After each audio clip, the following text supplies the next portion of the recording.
आइए रुक करते हैं हमारी अगली खबर का। सरकार ने रविवार को 12 राज्यों में राज्यपालों और केंद्र शासित प्रदेश लद्दाख में उपराज्यपाल की नियुक्ति की। इसमें से कई नियुक्तियां अलग अलग वजहों से चर्चा में रही। इनमें से एक नियुक्ति सुप्रीम कोर्ट के पूर्व जज जस्टिस एस अब्दुल नजीर की है, जिन्हें आंध्र प्रदेश का राज्यपाल बनाया गया है। लेकिन इस नियुक्ति पर विपक्ष ने सवाल उठाए हैं, क्योंकि उनकी नियुक्ति सुप्रीम कोर्ट से रिटायरमेंट के 6 हफ्ते के भीतर ही हो गई, जबकि माना यह जाता है कि सुप्रीम कोर्ट के जजों को रिटायरमेंट के बाद एक कूलिंग ऑफ पीरियड निभाना चाहिए। नियम नहीं है, लेकिन माना जाता है, यानी वो सरकार द्वारा किसी पद को कुछ अरसा तक हासिल ना करें, ताकि न्यायपालिका को लेकर किसी तरह के सवाल ना उठें। लेकिन जस्टिस अब्दुल नजीर की नियुक्ति पर सवाल उठ रहे हैं। जस्टिस नजीर कई बड़े फैसलों से जुड़े रहे हैं, जैसे राम जन्मभूमि मंदिर से जुड़ा फैसला। उसके अलावा 3 तलाक से जुड़े फैसले में भी वो एक जज रहे। हाल ही में रिटायरमेंट के कुछ दिन पहले वो उस बेंच की अगुवाई कर रहे थे जिसने सरकार के नोटबंदी के फैसले को वैध ठहराया। उनकी नियुक्ति पर सवाल अब उठाए जा रहे हैं। लेकिन इस नियुक्ति पर विपक्ष ने सवाल जो उठाए हैं और क्या बोला है, सुप्रीम कोर्ट से रिटायरमेंट के 6 हफ्ते के भीतर जो उनकी नियुक्ति हो गई, उसको लेकर के आइए सीधा रुख करते हैं और बात करते हैं डॉक्टर अभिषेक मनु सिंघवी से। कांग्रेस के नेता हैं।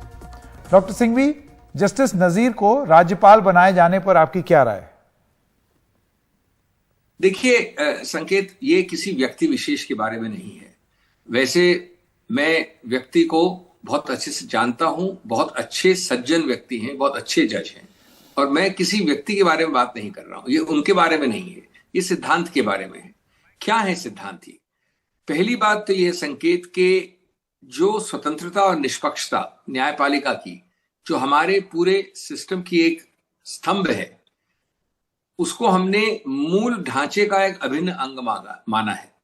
मूल ढांचे का अभिन्न अंग का मतलब क्या होता है कि आप और हम पूरा संविधान मिलके जुटकर भी उस संविधान संशोधन द्वारा उस मूल ढांचे को आप हटा नहीं सकते, बदल नहीं सकते। इतनी आवश्यक माना है हमने न्यायपालिका की निष्पक्षता स्वतंत्रता को। अब इसमें अगर आप, और खास तौर से पिछले हाल में 3-4 बार बारंबार दोबारा और दोबारा आपके समय काल के खत्म होते ही इस प्रकार के राजनीतिक नियुक्तियां हुई हैं, जो या तो सेमी राजनीतिक है या राजनीतिक है, और वो संबंध रखती हैं व्यापक सनसनीखेज राजनीतिक मुद्दों से। तो इससे निश्चित रूप से आपकी गरिमा पे आघात होगा, आपकी स्टैचर पे फर्क पड़ेगा। दूसरा जो एक और भिन्न पहलू है, ये कहना कि भाई आप जज नियुक्त हो सकते हैं ट्राइब्यूनल के सेवानिवृत्त होने के बाद, वो एक न्यायिक एडजुडिकेटरी फंक्शन एक अलग, एक कैटेगरी अलग है। आप उसको राजनीतिक नियुक्तियां और सेमी राजनीतिक नियुक्तियों से मिक्स न करें। तीसरा पहलू है कि अगर आप ये समझते हैं कि आप कहें कि भाई राज्यपाल की नियुक्ति राजनीतिक नहीं है, तो मैं समझता हूं आप किसी और दुनिया में रह रहे हैं।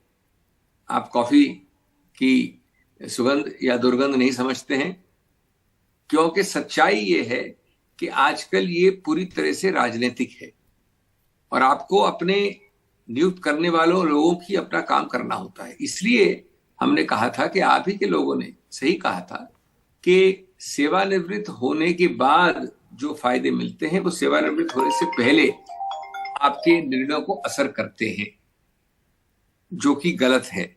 और इसका अंततोगत्वा सिर्फ एक ही हल है, जो मैं बात करूंगा, आपसे अगर पूछेंगे आप बाद में तो, लेकिन इसको सैद्धांतिक रूप से हमको रोक देना चाहिए। और एक और चीज आखिरी, कि ये बात में आप राजनीतिक, जिसको अंग्रेजी में कहते हैं राजनीतिक वॉटरबाउटरी, पॉलिटिकल वॉटरबाउटरी, अरे आपने किया था पहले, हम भी कर रहे हैं। देखिए जितना हाल में हुआ है राज्यसभा से लेकर राज्यपाल तक, पहले नहीं हुआ था, और अगर हुआ है गलत पहले, तो उसको बार बार करना गलत है। ये सैद्धांतिक रूप से आपको इस पर रोक लगानी चाहिए। ठीक है डॉक्टर सिंघवी, बहुत बहुत धन्यवाद आपका हमारे साथ जुड़ने के लिए।